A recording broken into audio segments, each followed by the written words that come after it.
Hello everyone, it's Mrs. Gilman from Longfellow School. I'm a kindergarten teacher at Longfellow. Welcome to the barn. I thought that would be an appropriate place to read the chapters that I'm going to read to you tonight. Chapter 3, Escape. The barn was very large. It was very old. It smelled of hay and it smelled of manure. It smelled of the perspiration of tired horses and the wonderful sweet breath of patient cows. It often had a sort of peaceful smell, as though nothing bad could happen ever again in the world. It smelled of grain and of harness dressing and of axle grease and of rubber boots and of new rope. And whenever the cat was given a fish head to eat, the barn would smell of fish. But mostly it smelled of hay, for there was always hay in the great loft up overhead. And there was always hay being pitched down to the cows and the horses and the sheep.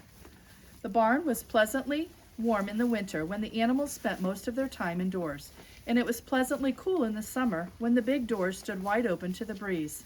The barn had stalls on the main floor for the work horses, tie-ups on the main floor for the cows, a sheepfold down below for the sheep, a pig pen down below for Wilbur, and it was full of all sorts of things that you find in barns: ladders, grindstones, pitchforks, monkey wrenches, scythes, lawnmowers, snow shovels, axe handles, milk pails, water buckets, empty grain sacks, and rusty rat traps.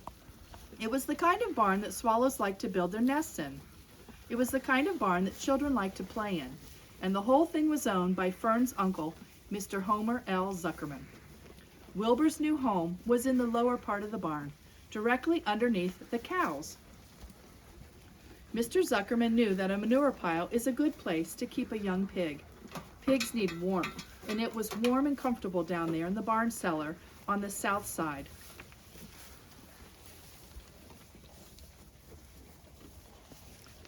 Fern came almost every day to visit him. She found an old milking stool that had been discarded, and she placed the stool in the sheepfold next to Wilbur's pen. Here she sat quietly during the long afternoon, thinking and listening and watching Wilbur. The sheep soon got to know her and trust her. So did the geese who lived with the sheep. All the animals trusted her. She was so quiet and friendly. Mr. Zuckerman did not allow her to take Wilbur out, and he did not allow her to get into the pig pen.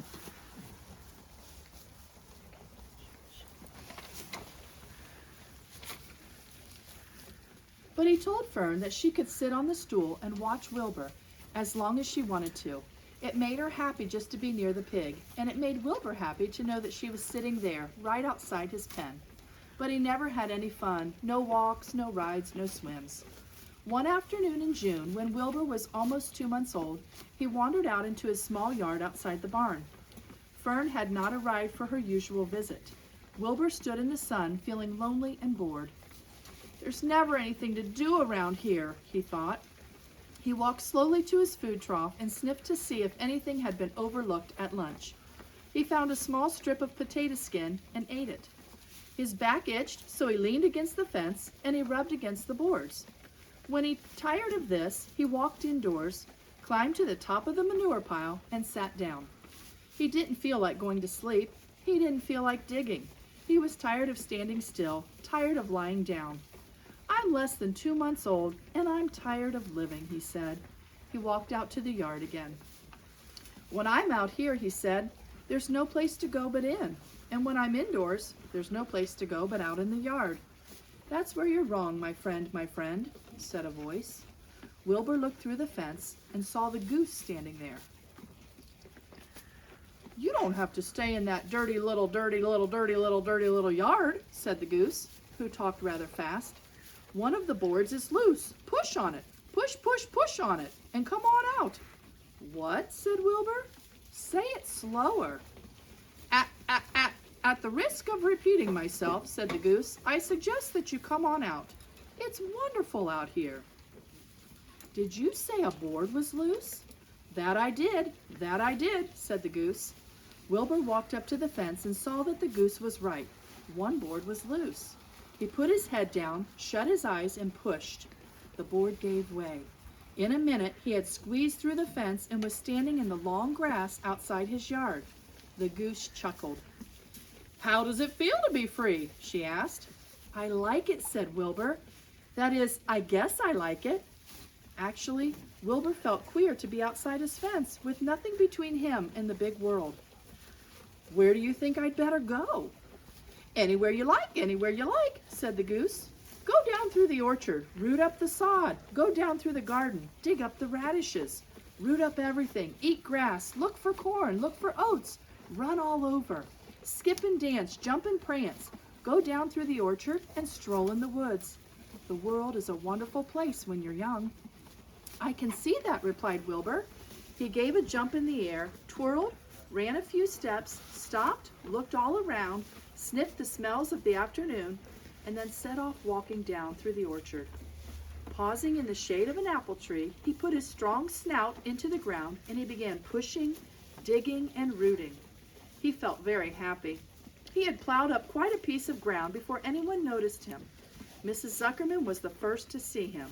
She saw him from the kitchen window and she immediately shouted for the men. "Homer!" she cried. "Pigs out! Lurvy! Pigs out! Homer! Lurvy! Pigs out! He's down there under that apple tree!" Now the trouble starts, thought Wilbur. Now I'm going to catch it. The goose heard the racket and she too started hollering. "Run, run, run! Downhill! Make for the woods, the woods!" she shouted to Wilbur. "They're never, never, never going to catch you in the woods." The Cocker Spaniel heard the commotion and he ran out from the barn to join the chase. Mr. Zuckerman heard and he came out of the machine shed where he was mending a tool. Lurvy, the hired man, heard the noise and he came up from the asparagus patch where he was pulling weeds. Everybody walked toward Wilbur and Wilbur didn't know what to do. The woods seemed a long way off, and anyway, he had never been down there in the woods and wasn't sure that he would like it. "Get around behind him, Lurvy," said Mr. Zuckerman, "and drive him toward the barn. And take it easy, don't rush him. I'll go and get a bucket of slops." The news of Wilbur's escape spread rapidly among the animals on the place.